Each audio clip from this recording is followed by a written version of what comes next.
verdade. Deus livre de toda revelação, né? Que é uma verdade que isso acontece aqui nessa terra, de fato. Vamos orar. Pai, muito obrigado, Deus, por nossos jovens. Eles representaram aqui, ó Senhor, aquilo que o inimigo das nossas vidas tenta fazer conosco aqui.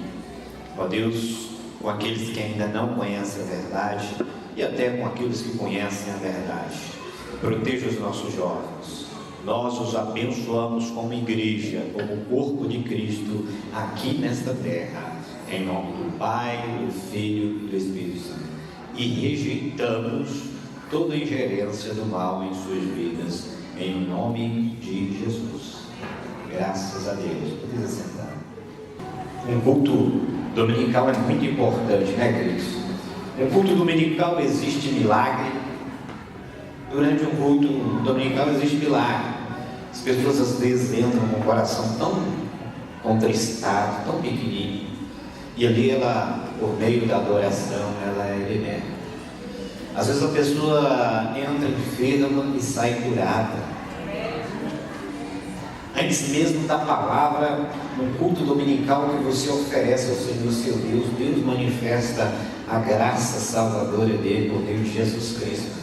Como é importante um culto, queridos. E às vezes nós ficamos, de certa forma, embatidos para estar vindo ao culto, aos domingos, mas é importante estar aqui. É importante também a escola bíblica, é muito importante, queridos.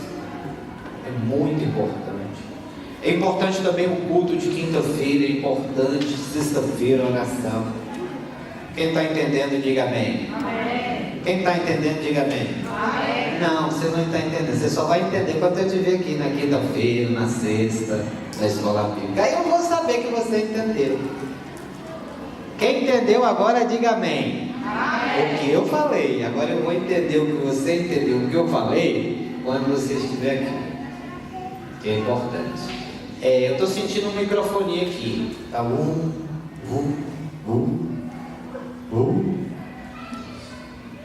Amém?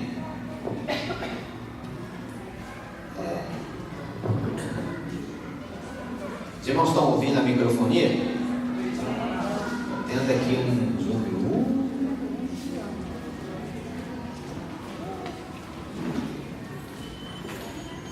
Amém. Amém. Vamos tentar.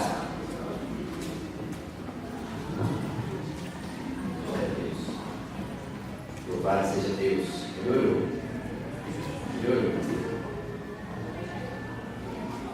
Queridos, na semana retrasada, o Samuel ministrou sobre a Páscoa. E na última, aliás, semana retrasada não, do mês passado, mês passado, antes da minha pregação da instituição da ceia do Senhor, o Samuel havia pregado sobre Páscoa. E eu então ministrei sobre a instituição da ceia do Senhor. Uma palavra ali que Jesus teve com os seus discípulos, aonde ele instituiu a ceia do Senhor no livro de Mateus, capítulo 26. E a ceia é uma bênção. E eu havia falado para vocês que ia ministrar sobre o inferno. Quem gosta de ouvir falar sobre o inferno, diga amém. Amém.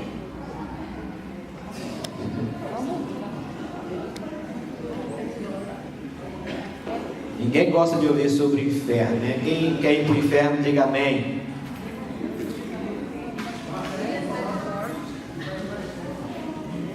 Ninguém gosta, ninguém quer, ninguém nem sente prazer de falar sobre o inferno. Mas deixa eu falar uma coisa para você. Você sabia que no livro de Mateus Jesus falou mais sobre o inferno do que sobre o céu?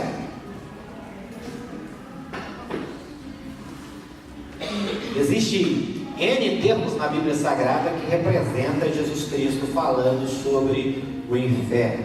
Então Jesus teve uma preocupação muito grande em se ater ao termo inferno nas Escrituras Sagradas, quando assim foi escrito por Mateus, seu livro, esta palavra inferno.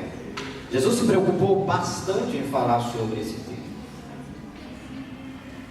porque ele sabia da gravidade, da severidade, da situação das pessoas que sem Ele, tem a sua graça redentora, somente Jesus poderia livrar o homem de estar indo para este lugar. Mas nós sabemos que existe nas Escrituras Sagradas, e que o Senhor destaca de fato este lugar para aqueles que não aceitarem, para aqueles que por sua vontade própria vão se conduzindo a este lugar de suplício. A mensagem dessa noite. E ninguém gosta de falar sobre o inferno.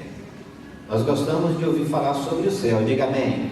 Amém. O céu é um lugar de luz. Diga amém. Amém. É um lugar onde não vai haver choro. Diga amém. Amém. Onde não vai ter tristeza. Diga amém. Amém. Onde só você vai ficar com um sorriso daqui até aqui. Diga amém. Amém. Aonde você não vai entrar no vermelho. Diga amém. Amém. Aonde você não vai precisar de cartão de crédito para comprar. Diga amém. Aonde você pode tomar Coca-Cola e não sentir nenhuma situação gástrica no seu estômago. Diga amém. Vocês gostam do que é bom, né, irmãos? É uma bênção. Coca-Cola, esses negócios assim, é uma bênção. Mas nós gostamos de ouvir falar do céu, mas do inferno nós não gostamos de ouvir falar. Mas a mensagem que eu tenho nesta noite não é para você, cristão, que está se conduzindo ao reino de Deus. Porque nós já explanamos aqui sobre essa questão escatológica de que o cristão ele não passa pelo grande julgamento, tribunal branco. Se nós somos arrebatados antes da grande tribulação, nós então passaremos pelo tribunal de Cristo. De qualquer forma, nós passaremos pelo tribunal de Cristo, em que o apóstolo Paulo retrata isso em suas cartas aos irmãos em Romanos e a Coríntios também. Mas nessa noite eu gostaria de me ater a esse termo, uma palavra de informação para você e uma palavra também escatológica, não deixe de ser, porque o próprio Cristo então narrou essa história, que eu gostaria que você abrisse aí essa parábola que está no livro de Lucas, capítulo 16, a partir do versículo 19. Esta mensagem então é uma mensagem que nos adverte, nos dá advertência. E o cristão, você ou qualquer outro cristão, que porventura, o cristão também, se sair da presença de Deus, tem que se preocupar com esse lugar, um lugar de suplício, um lugar em que Jesus Cristo retrata aqui nessa passagem. Eu gostaria de explanar sobre ela. Lucas capítulo 16, versículo 19. Todos encontraram? Diga amém. Amém. Eu gostaria que você mesmo sentado, mas com muita reverência, prestasse atenção nesse termo dele. Versículo 19. Ora, havia certo homem rico que vestia de púrpura e de linho finíssimo, e que todos os dias se regalava esplendidamente. Havia também um certo mendigo chamado Lázaro, coberto de chagas, que jazia à porta daquele, e desejava alimentar-se das migalhas que caíam da mesa do rico, e até os cães vinham lamber-lhe as úlceras.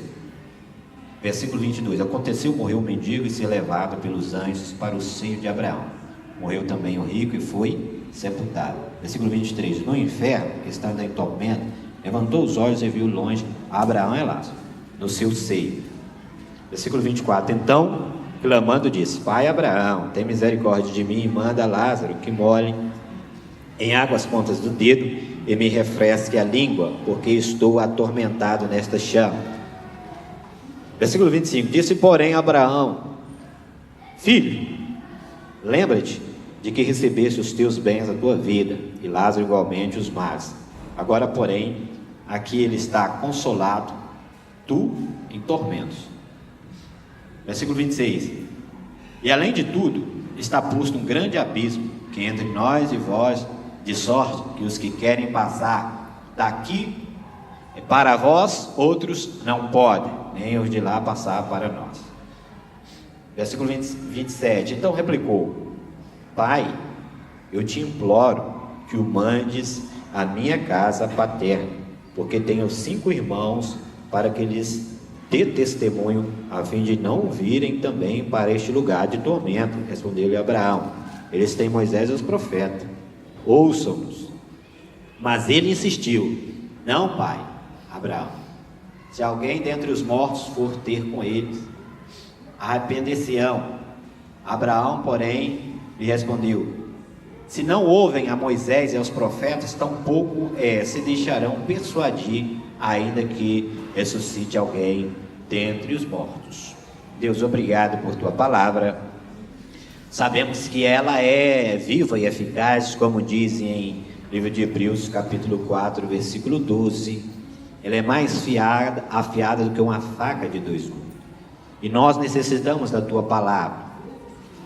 Sabemos que o Senhor já veio aqui, visitou a igreja por meio dos cânticos, por meio do louvor, que nós te louvamos. Também por esta peça, onde nós podemos ver que o Senhor é maravilhoso e nos livra de todos os males. Por isso nós te agradecemos por tua palavra. Ministra nossos corações, porque ela é poderosa por si só. Graças a Deus. Queridos, é bem certo que as Escrituras Sagradas, nós não podemos simplesmente pegá-las de qualquer forma, sem antes fazer uma hermenêutica, uma exegese. Nós aprendemos no curso de teologia. Mas é interessante que Jesus Cristo, nesse capítulo 16 do livro de Lucas, ele não retrata somente escrevendo essa parábola. O interesse dele não era apenas trazer essa questão escatológica, espiritual, dessa passagem de Lázaro, que era pobre, e o rico. Mas Jesus Cristo, ele no capítulo 16, ele está enfatizando aqui a preocupação com aqueles judeus que estavam ali, ouvindo, juntamente com os seus discípulos, sobre essa questão financeira, que Jesus estava ali tentando explicar para os seus discípulos a situação da riqueza do homem que administrava mal os seus negócios, ou daqueles que não cumpria os mandamentos judaicos da lei de Moisés. Se nós pegarmos aí no capítulo 16, no início, do versículo 1, se vocês quiserem acompanhar, pode acompanhar. Disse Jesus aos discípulos: havia um homem rico que tinha um administrador. Ele foi denunciado como quem estava a defraudar os seus bens.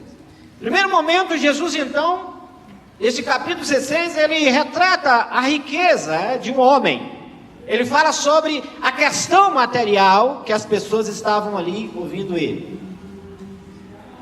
Essa é a introdução do sermão, da administração da palavra de Deus. E nós precisamos compreender. Eles estavam voltados para a riqueza, os judeus daquela época que estavam ouvindo a Jesus. E no versículo 9, deste mesmo capítulo 16, Jesus faz uma recomendação, e eu vos recomendo: das riquezas de origem iníqua, fazei amigos, para que quando estas vos faltarem, esses amigos vos recebam nos tabernáculos eternos. Amém? No versículo 13, ele diz: ninguém pode servir a 2 senhores, porque há de aborrecer um e amar o outro, ou se devotará a um e desprezará o outro. Não podeis servir a Deus e às riquezas. Versículo 14 diz: os fariseus, que eram avarentos, ouvindo tudo isso, o ridicularizavam. Jesus Cristo estava preocupado em passar para eles, presta bem atenção nesse texto bíblico, de que eles estavam preocupados com as questões financeiras, riquezas. É por isso que Jesus propôs, nesse capítulo 16, falar sobre a questão material. Nesse versículo 9 que nós lemos aqui, ele chama a atenção dos seus discípulos que estavam ouvindo, que era necessário investir o seu dinheiro de origem, então, que nós ganhamos aqui, nesta terra, um dinheiro iníquo, um dinheiro que serve para a nossa subsistência aqui nessa terra, mas que principalmente esse dinheiro fosse utilizado para coisas que pudessem então reverter em graça, em reino de Deus, em coisas espirituais. E o que isso quer dizer nos nossos dias que nós estamos vivendo aqui? É a fidelidade que o cristão tem em contribuir na casa de Deus, em ser fiel diante de Deus e poder fazer com que esse dinheiro seja revertido às coisas que venham a gerar riquezas no reino de Deus. Ou seja, quando você contribui com um missionário, quando você contribui com as coisas de Deus, Jesus Cristo estava vendo o coração daqueles que estavam ali, que eram que? Fariseus, que estavam como homens avarentos, porque eles não cumpriam o ano sabático e o ano do jubileu. O que era isso, pastor? Existia pobreza em Israel, tremenda, muita pobreza. Existia muita pobreza, pobreza extrema em Israel, porque eles não cumpriam o ano sabático e o ano do jubileu. O que era isso? Era uma arrecadação que todos os israelitas faziam para suprir as necessidades do pobre em Israel. Eles não cumpriam.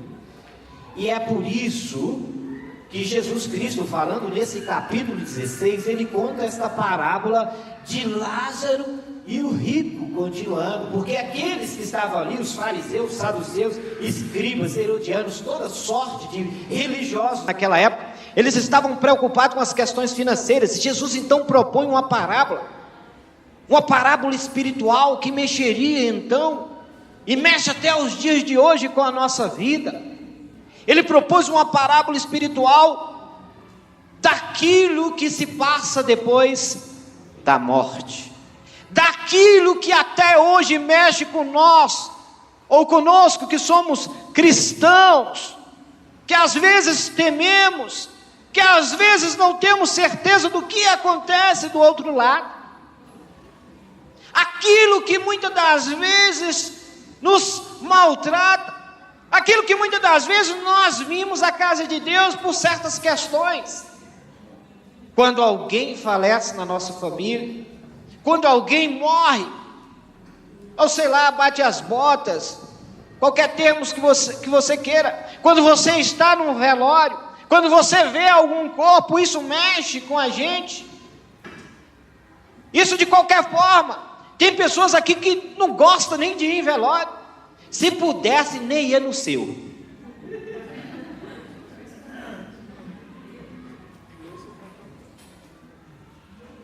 Se pudesse, você não ia nem no seu velório. Deus me livre, Senhor, me guarde. Porque nem no meu eu quero ir. Mas mexe com o cristão. Mexe com as pessoas que estão aí fora.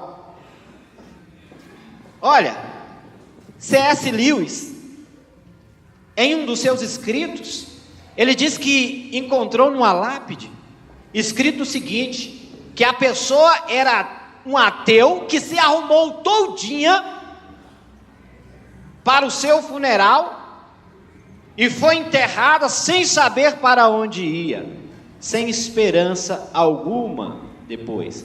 E C.S. Lewis diz o seguinte: bem que eu gostaria que ele estivesse correto, mas ele não está correto, porque depois daqui existe algo para aquelas pessoas sem Cristo e também para aquelas pessoas com Cristo.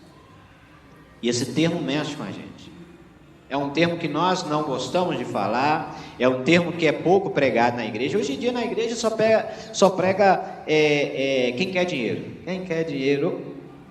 É um termo bom esse de ouvir, né, irmãos? Porque o dinheiro compra um carrão, compra uma casona, mas não se preocupa. E Jesus estava preocupado com isso.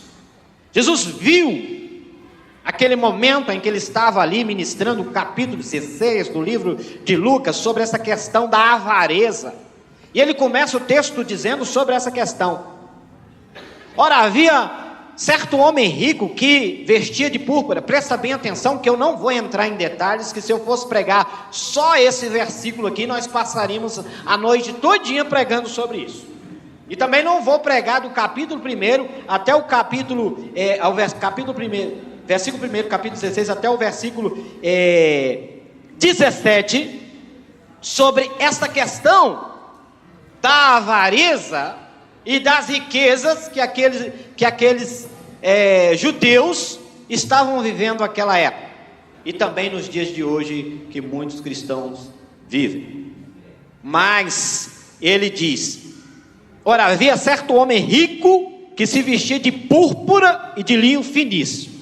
Se eu fosse me ater à púrpura, se eu fosse me falar um pouquinho para vocês como era esse linho finíssimo, como o homem naquela época fazia-se para vestir de linho de púrpura finíssimo, nós passaríamos aqui pelo menos 15 minutos explanando sobre essa questão. Mas não é minha intenção nessa noite falar sobre essa questão. Mas ele então, e que todos os dias participava em sua casa de festas. Todos os dias tinha festa em sua casa. Já pensou, queridos? Todo dia você participar de uma... É muito dinheiro ou não é? É muito dinheiro.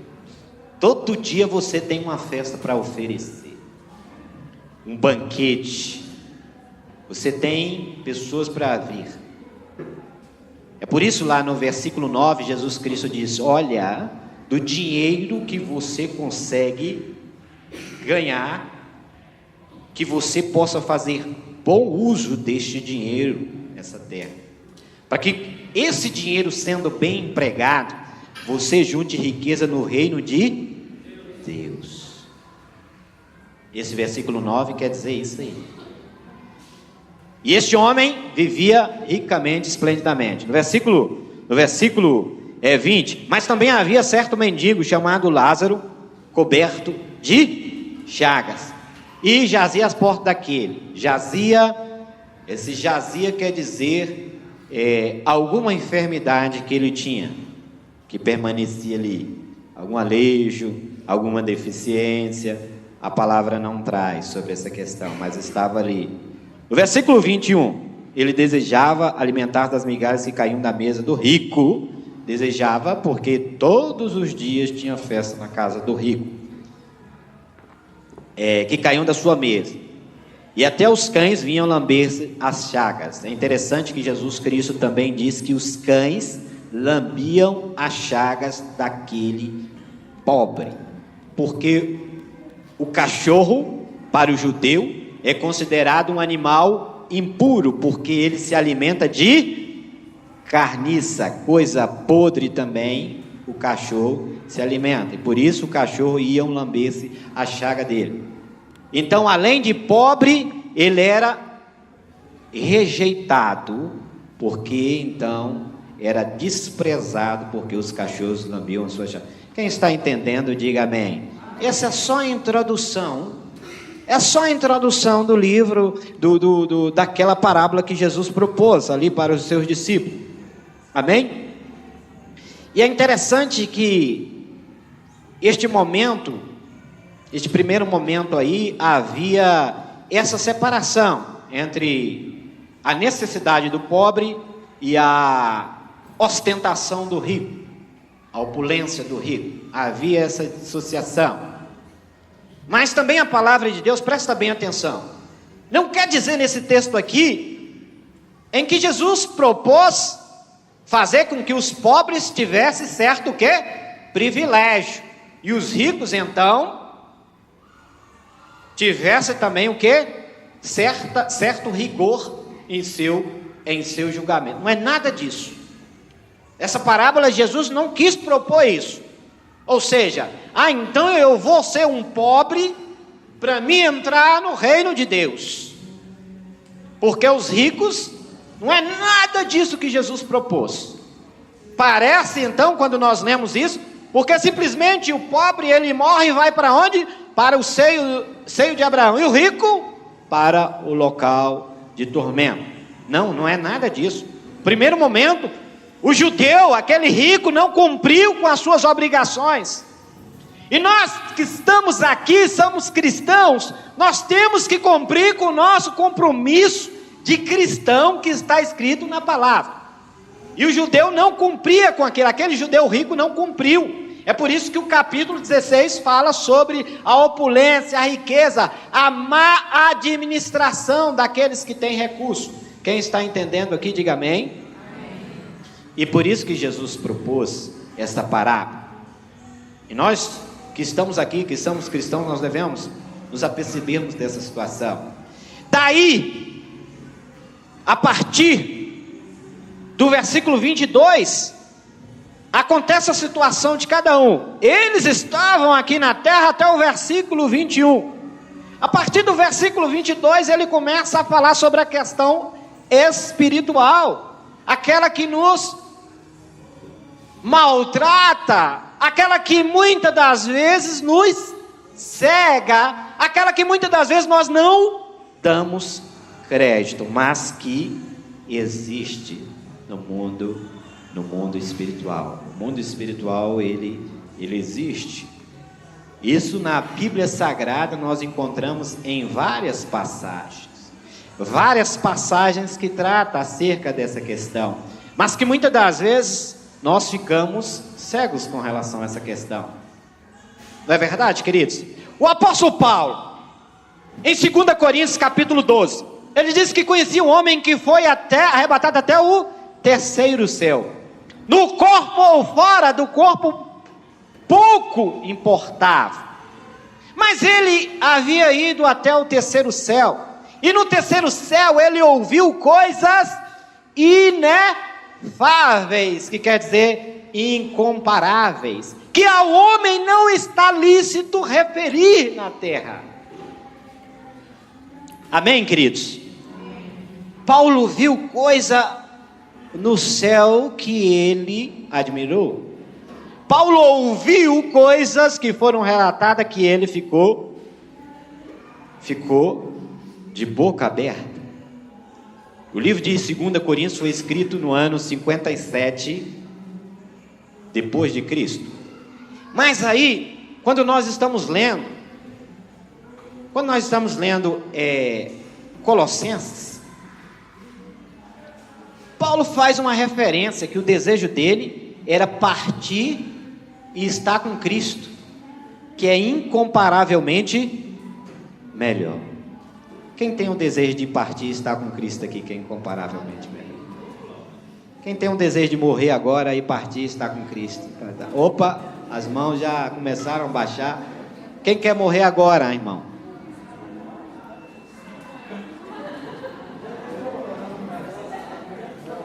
Só o Samuel levantou a mão aqui, parabéns.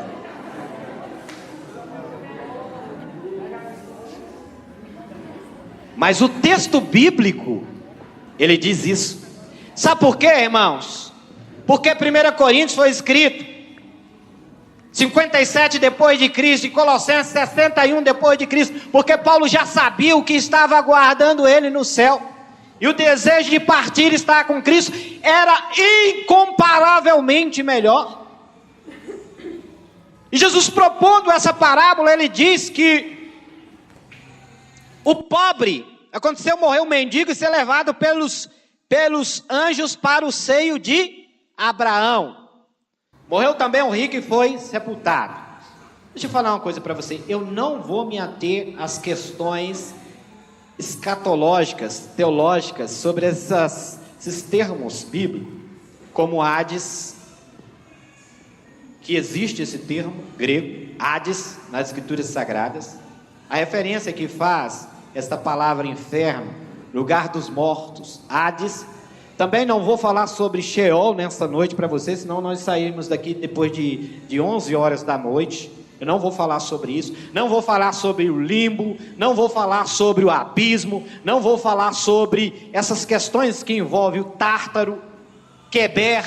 São termos escatológicos usados, ou teológicos, que são usados por aqueles que estudam as escrituras sagradas. O que os termos indicam sobre esta questão?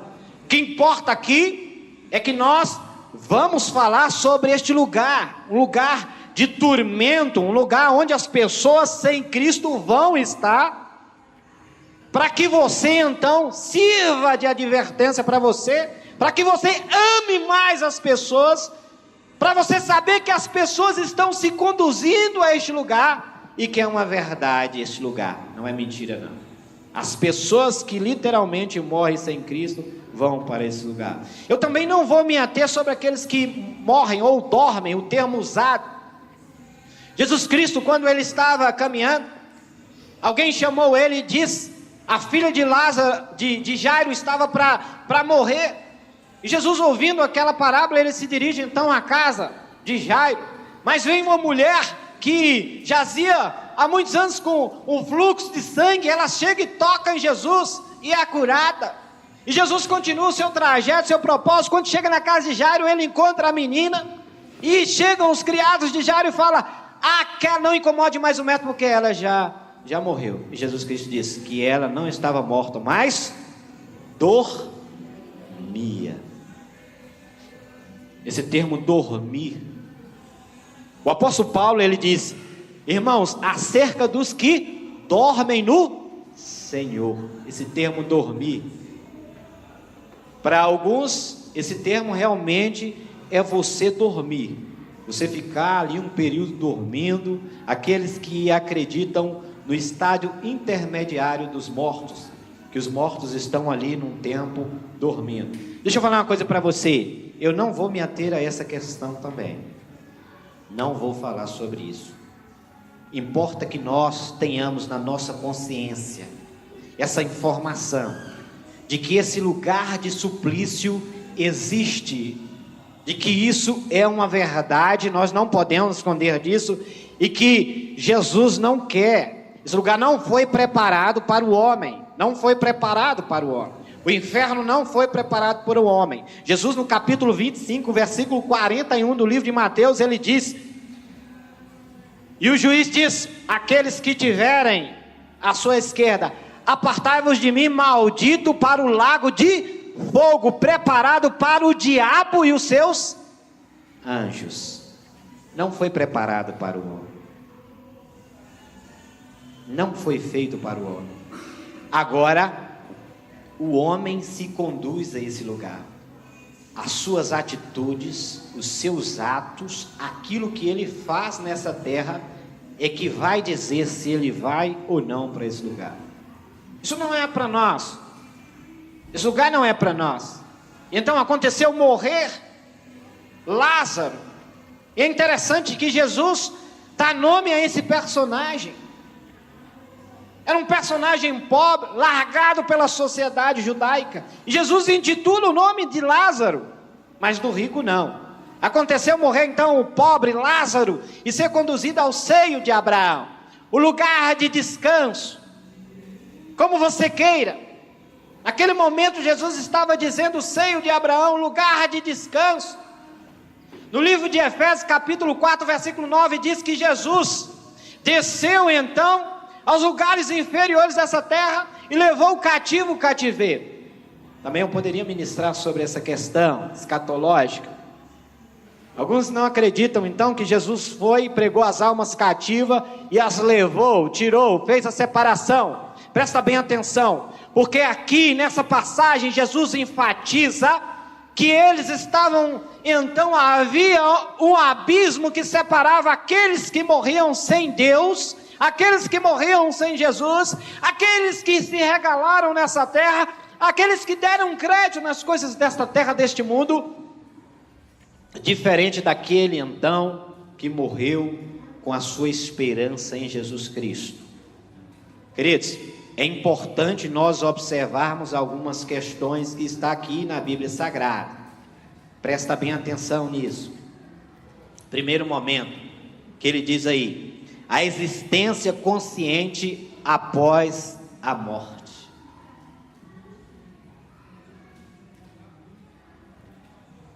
Você não dorme, você é consciente. Você tem consciência. Mas presta bem atenção nisso que eu vou falar para vocês. A pessoa que morre tem consciência. Aconteceu morrer um, ser levado para o seio de Abraão, aconteceu morrer o outro, e ser levado para o lugar de tormento, ou seja, ser sepultado. Essa palavrinha que dá aí, sepultura, esses túmulos que nós costumamos identificar, significa keber, é uma palavra grega também que representa aquele lugar, aquela sepultura, somente aquele lugar ali que a pessoa foi sepultada. Nós não precisamos ater a isso, mas que as pessoas quando morrem, então têm consciência. O rico estava no seio de Abraão, o pobre estava no seio de Abraão, e o rico estava então no lugar da sepultura. Versículo 23, aí ele já traz outra questão.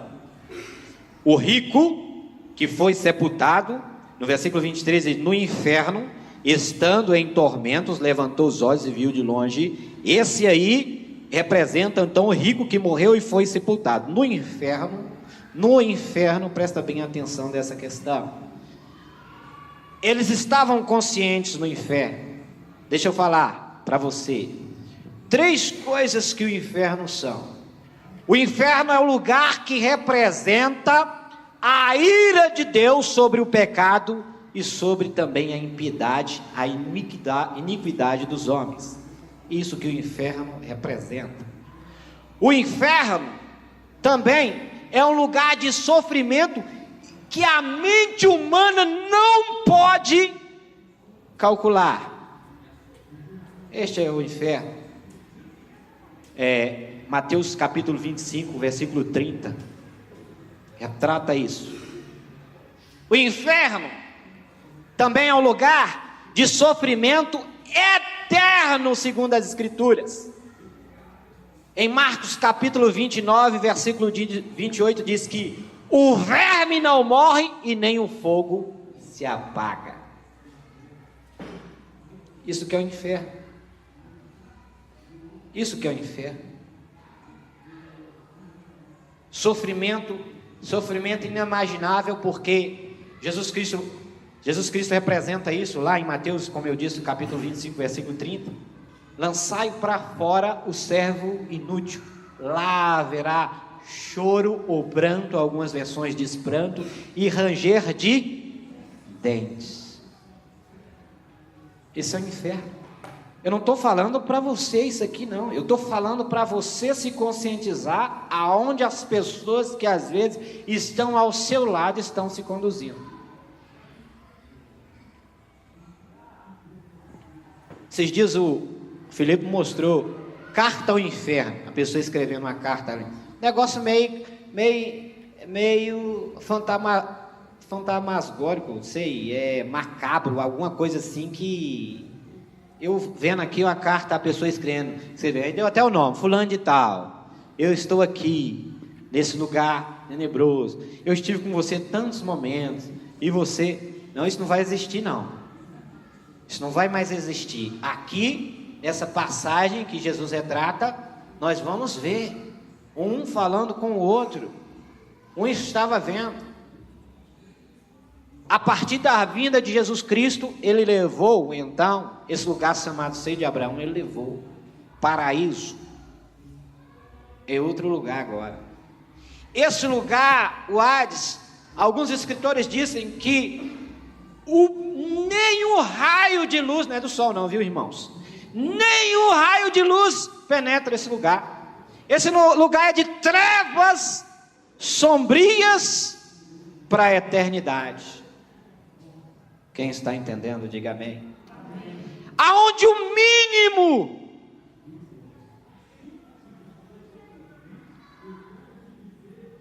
mínimo de consciência, o mínimo que você imaginar, vai estar presente nas almas que estarão ali. Deixa eu falar uma coisa para você. No inferno as pessoas vão ter consciência de existência, sim. As pessoas vão saber que estão no inferno. Presta bem atenção. As pessoas vão saber das oportunidades que tiveram. Por isso, quer seja oportuno ou não, pregue o Evangelho. As pessoas vão se conduzir ali, vão saber, vão ter noção de que estão no inferno. Presta bem atenção. Então aconteceu morrer um, ser levado para o seio de Abraão, aconteceu morrer o outro, sepultado. No inferno então, estando em tormento, lugar de tormento. Quem gosta de ser atormentado aqui? Quem já falou assim, esse menino é um tormento? Quem já falou assim, esse fulano de tal é um tormento? Não é tormento não, que você não sabe o que esta palavra, o sentido desta palavra tormento representa. Este lugar é um lugar de tormento. Então estava ali, presta bem atenção, queridos. No inferno levantando os olhos, viu de longe Abraão e Lázaro no seu seio. Presta atenção. Primeiro momento, o pobre tinha as suas necessidades e o rico era abastado nas suas riquezas. Nesse segundo momento dessa ministração de Jesus Cristo, os papéis se invertem. Lázaro então estava no local de seio, de conforto. Por que seio? Essa palavra seio é onde João costumava reclinar a sua cabeça procurando paz em Cristo Jesus. A pessoa então, vem cá irmão, vem cá, por favor, só um minutinho. A pessoa, João fazia isso com Jesus. Acredito que os outros discípulos olhavam aquilo ali mas seio de Abraão, aonde ele descansava, aonde ele tinha o repouso. Quem está entendendo aqui, diga amém. Viu então Lázaro no seu seio, então clamando disse: Pai Abraão, tem misericórdia de mim, manda Lázaro que molhe em água, ponte seus dedos e me refresca a língua, porque estou atormentado nessa chama. Duas situações nesse texto. Ele estava vendo que no paraíso, no seio de Abraão, era um local aonde Lázaro estava em conforto. É um lugar que tinha água fresca. É um lugar que ele estava observando aquele paraíso, nessa situação, nesse lugar, esse Hades, para onde as pessoas que morriam iam, esse Hades, um compartimento do Hades, aonde aqueles que eram salvos estavam, e aqueles que também eram condenados estavam, só que existia um grande abismo que separava eles. Quem está entendendo, diga amém. E havia essa separação. E o rico olha para aquele lado e vê aquele lugar e faz esse clamor, esse pedido a Abraão: Pai Abraão, deixe que Lázaro molhe aí os seus dedos, venha, porque eu estou em tormento nesse lugar. Então existia essa dissociação em que o lugar que ele estava era um lugar tranquilo, que continha água, mas por outro lado, o lugar em que o rico estava era um lugar de tormento, e ao contrário tinha o quê? Chama que então fazia com que ele ficasse em tormento. Quem já pôde queimar a pontinha de um dedo aqui? Dói. A primeira coisa que você faz é molhar, é passar pasta para aqui. Agora imagina, você presta atenção, irmão. Agora imagina você quem tem 70% do corpo queimado. O tanto que essa pessoa sofre, o tanto que ela sente de dor. A maioria das pessoas que tem 70% do corpo queimado, elas o quê? Morrem. Elas morrem. E eu também não vou querer entrar a falar para você esse estado intermediário dos mortos. Não vamos falar sobre essa questão, sobre a questão da morte. Não vou falar sobre a morte em si, tratar sobre a questão termo morte. Não vou falar sobre essa questão, porque se nós fôssemos falar sobre essa questão morte, nós também sairíamos muito tarde daqui. Por quê, queridos? Presta bem atenção. Porque esse termo morte hoje é estudado aqui no mundo sobre a seguinte palavra: tanatologia, que é o estudo da morte. E aquelas pessoas situação que as pessoas morrem. É interessante que esse termo morte, ele começou desde o pecado do homem no paraíso, a destituição do homem no paraíso, e veio por causa do pecado, Deus então instituiu a morte ao homem. A morte é um elemento que até ele será lançado no lago de fogo. Apocalipse capítulo 20, versículo 14. Até o inferno e a morte será lançada no lago de fogo. O último inimigo a ser derrotado, 1 Coríntios capítulo 15 diz que é a morte. Quando Paulo escreve lá no final, abra lá em 1 Coríntios, vamos ver, esse texto é muito bonito, esse texto. Versículo 26 aí diz, do capítulo 15 de 1 Coríntios diz: o último inimigo a ser destruído ou derrotado é a morte. Aí, continua lendo aí, versículo 51. Eis que vos digo o mistério. Essa palavrinha é boa, né, irmãos? Quem é pentecostal aqui, diga amém. Quem acredita no poder de Deus, diga amém. Quem acredita no batismo do Espírito Santo, diga amém. Eis que vos digo o mistério. Presta bem atenção nesse mistério aqui, irmãos.